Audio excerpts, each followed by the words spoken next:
বাসের ধাক্কায় এক ব্যক্তির আহত হওয়ার ঘটনায় পথ অবরোধ করে বিক্ষোভ দেখান স্থানীয় মানুষজন। ঘটনাটি আসানসোলের কুলটি থানার নিয়ামতপুর ফাঁড়ির অন্তর্গত লচ্ছিপুর এলাকায়, যেখানে বৃহস্পতিবার সকাল 8টা নাগাদ একটি বাসের ধাক্কায় আহত হয় এক ব্যক্তি। ঘটনার জেরে এলাকাবাসীরা পথ অবরোধ করে বিক্ষোভ দেখায়। ঘটনার খবর পেয়ে নিয়ামতপুর ফাঁড়ির পুলিশ ঘটনাস্থলে পৌঁছে আহত ব্যক্তিকে চিকিৎসার জন্য আসানসোল জেলা হাসপাতালে পাঠিয়ে দেয়। মামলা আছে যে সকাল 8টা, সাড়ে 8টা, 8:35 নাগাদ আসানসোল এই বরাকর দুর্গাপুরগামী কোনো এক্সপ্রেস বাস, যার নাম ছিল নওসাদ, সেই এক্সপ্রেস বাসটি সে প্রচণ্ড জোরে আসছিল এবং লচ্ছিপুর গেটের চৌরাস্তার মুখে এক মোটর বাইক আরোহীকে প্রচণ্ডভাবে ধাক্কা মারে, খুব জোরে।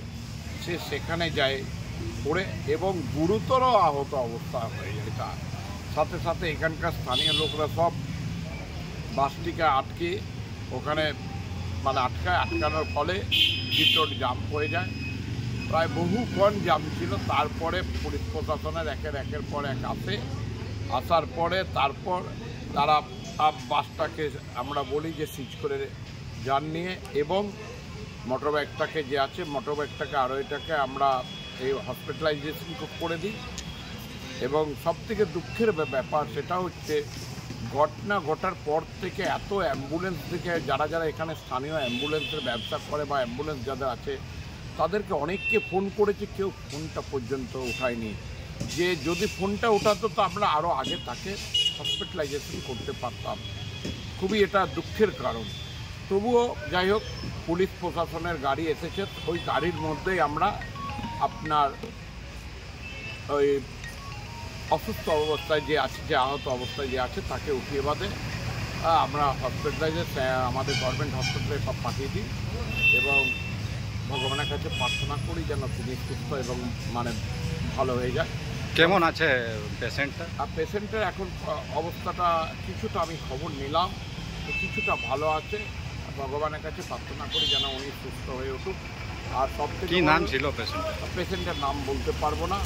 উনি মোস্ট প্রবাবলি বার্নপুরের হবে, বার্নপুর সাইডে ওনার মোটর বাইকটা এবং বাসটাকেও আমরা সিজ করিয়ে। রোডটা কতদের জাম ছিল? রোড প্রায় 1.5 ঘন্টার উপর, যেটা আনুমানিক এটা করা যাচ্ছে, প্রায় 1.5 ঘন্টার উপর ছিল। কারণ এখানে স্থানীয় বাসিন্দারা সবাই তো রোড জাম করেছিল এবং প্রায়ই এই ঘটনাটা এটা আজকের নয়, এটা প্রায়ই এই লচ্ছিপুর মোড়ে প্রায়ই নিত্য কোনো না ছোটোখাটো ঘটনা ঘটছে। সেই জন্য এখানকার স্থানীয় লোকরা প্রশাসনের কাছে দাবি রাখলো এবং যিনি ট্রাফিক ইনচার্জ আছেন তার সাথেও এবং নিয়ামতপুর ফাঁড়ির বড়বাবুর কাছেও, যে যেমন এর আগে আপনার বাম করা আছে এই মসজিদ মহল্লা ওইদিকে, সেরকম এখানে দুটো, যেহেতু এটা মোড়, এখানে স্কুল আছে এবং এটা চৌরাস্তা, এদিকে আলডি গ্রাম, মিঠানি গ্রাম, এদিকে সীতারামপুর স্টেশন, বেলরুই গ্রাম, চপকা, হাটতাট হয়।